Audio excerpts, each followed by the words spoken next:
రోబోలు మనుషులపై ఎలాంటి విధ్వంసం సృష్టించాయో మనం రోబో సినిమాలో చూసాం. ప్రస్తుతానికి రోబోల అవసరం మనకు లేదని వాటిని ఉనికిలోకి తీసుకురాకపోవడమే బెటర్ అనే సందేశంతో ఆ సినిమా ముగుస్తుంది. మరి నిజంగానే రోబోలు మనుషులపై ఆ రకంగా దాడికి పాల్పడతాయా అనే విషయాన్ని మనం ఈ వీడియో ద్వారా తెలుసుకుందాం. ముందుగా మనం రోబోలు ఎలా ఉనికిలోకి వచ్చాయో, వాటికి ఎక్కడ బీజం పడిందో తెలుసుకునే ప్రయత్నం చేద్దాం. రోబోట్ ఆలోచన చాలా పురాతనమైనది, కానీ ఆధునిక రోబోట్స్ ఉనికిలోకి రావడం 20వ శతాబ్దంలో జరిగింది.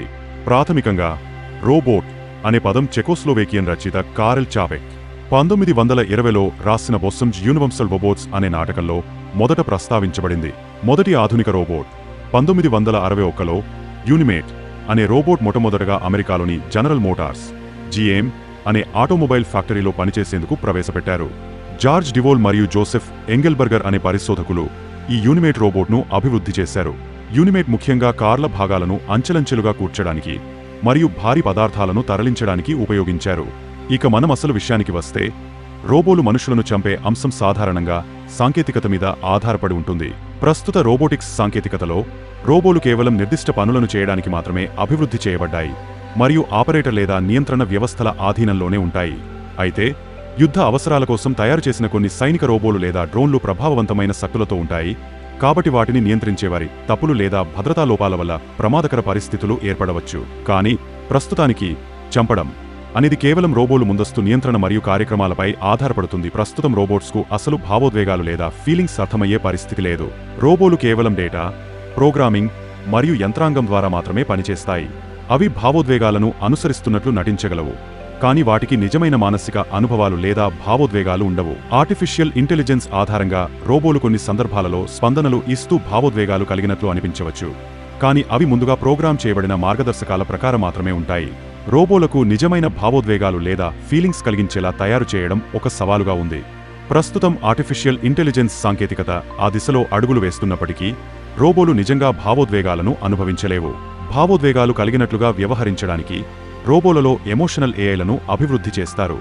ఇది మనుషుల భావాలను గుర్తించి దానికి సరిపడే ప్రతిస్పందన ఇవ్వగల సామర్థ్యాన్ని కలిగిస్తుంది. భావోద్వేగాలు అనేవి సమాజం, వ్యక్తిగత అనుభవాలు మరియు జీవరాశుల ప్రత్యేక జీవకణ నిర్మాణం ఆధారంగా వస్తాయి. రోబోలలో కృత్రిమ భావోద్వేగాలను అభివృద్ధి చేయడం సాధ్యమైన వాటికి అసలు భావోద్వేగాలు ఉండవు. రోబోలను నిజమైన భావోద్వేగాలు కలిగేలా తయారు చేస్తే దానికి నిశ్చితంగా కొన్ని ప్రమాదకర పరిస్థితులు ఏర్పడే అవకాశాలుంటాయి. ఉదాహరణకు, ఒక రోబో నిజమైన భావోద్వేగాలను అనుభవించే సామర్థ్యాన్ని కలిగి ఉంటే, ఆ భావోద్వేగాలపై నియంత్రణ లేకపోతే అది ప్రతికూల లేదా అనూహ్యమైన నిర్ణయాలు తీసుకోవచ్చు. భావోద్వేగాలు అనేవి కేవలం అనుభవం, పరిస్థితులపై ఆధారపడి సానుకూలంగా, ప్రతికూలంగా మారే స్వభావం కలిగినవి. రోబోలలో కూడా ఇవి ఉంటే అవి అనేక రకాల భావోద్వేగాలకు లోనవ్వవచ్చు. ఎమోషనల్ ఏఐ అభివృద్ధిలో నియంత్రణ, నైతికత, భద్రత అనేవి ప్రధాన భూమికను పోషిస్తాయి. భావోద్వేగాలను నియంత్రించేలా మరియు వాటికి సంబంధించిన ప్రతిస్పందనలను చక్కగా నియంత్రించేందుకు సరైన ప్రోగ్రామింగ్ మరియు భద్రతా ప్రమాణాలు ఉంటేనే రోబోల వినియోగం సురక్షితం.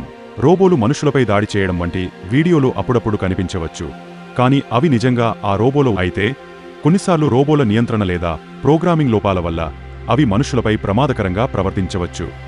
ఆన్లైన్లో ఉండే కొన్ని వీడియోలు సింథటిక్ లేదా ఎడిట్ చేయబడినవిగా ఉంటాయి. కొన్ని సందర్భాల్లో ప్రాథమిక ఏఐ గల రోబోలు మానవ చర్యలను అపార్థం చేసుకోవచ్చు లేదా తప్పుగా ప్రతిస్పందించవచ్చు, కానీ అవి మరమ్మతుల ద్వారా సవరించవచ్చు.